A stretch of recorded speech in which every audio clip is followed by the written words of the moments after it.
somebody in East Lansing today had the balls to ask Dave Baldwin, where the hell was J.U. Colquitt? It was clear Notre Dame didn't want any part of him. They didn't want to touch him. Colquitt was a beast. Yet Javon Ringer saw all the carries. Second of all, what the hell are you doing in the shotgun in a monsoon? You're asking Drew Stanton to run the option in Hurricane Katrina. You're coming out 5 wide. Run the football. Third of all, and this is where I really get upset, get Chris Schmeling out of town. He is the single worst defensive coordinator ever born into this world. This guy is absolutely atrocious. Hey, Schmeling, here's an idea. You got your secondary floating around on dinghies. Maybe it's not a good idea to bring back-to-back zero blitzes with no safety help. Maybe. Let alone the fact your stupid-ass blitz packages never get home. Ever. Ever. You are the worst defensive coordinator ever. I would rather have H.R. Puffin stuff with Teddy Ruxpin as an assistant than to have you in this booth one more week. You're atrocious. Take your wristbands and stick them. The same communication breakdowns that we have seen since you got here end up costing us another game. Not to mention the fact you put the kids in terrible spots.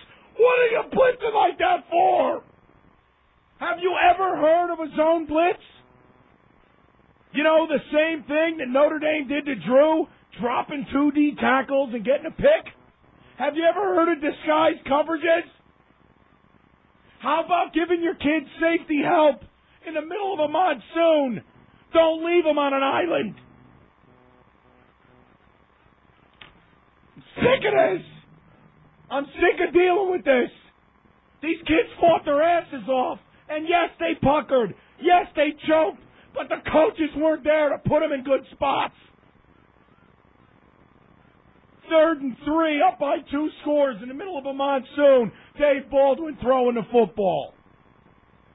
And they come back late. You got to run to win. And you don't put your most important back in the game. Here's another idea. Why wasn't the field goal unit ready at the end of the game?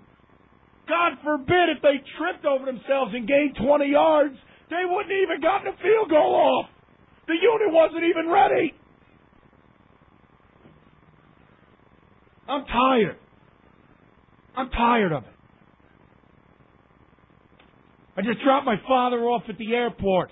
Guy feels terrible about himself. Had to watch another one of these things, 640 miles, thank you, Northwest, to see that. You know what the sick part is? He only gets to 1 game a year, and this is at least the 3rd time he's caught this crap. I'm tired. I'm hurt. I'm emotional. I'm shot. I got nothing left. I got nothing left. You got kids taking a knee on kickoffs inexplicably.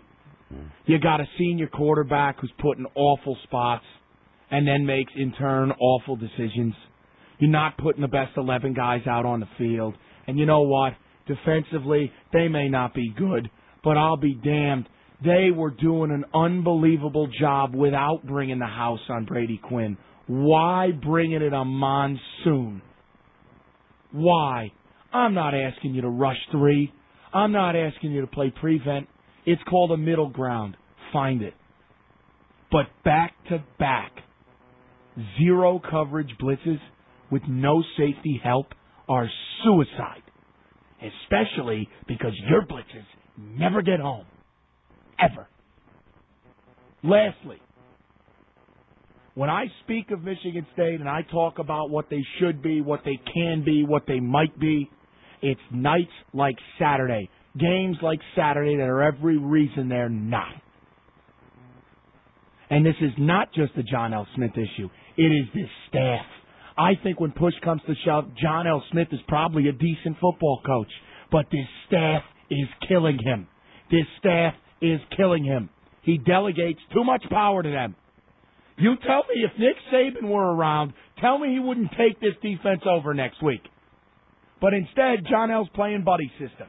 Chris Meelan's his boy. Chris Meelan should have been fired after 2004. How this guy still collects on paychecks beyond me. Full rack of calls. We'll get to you coming up. And eventually, Foster will talk.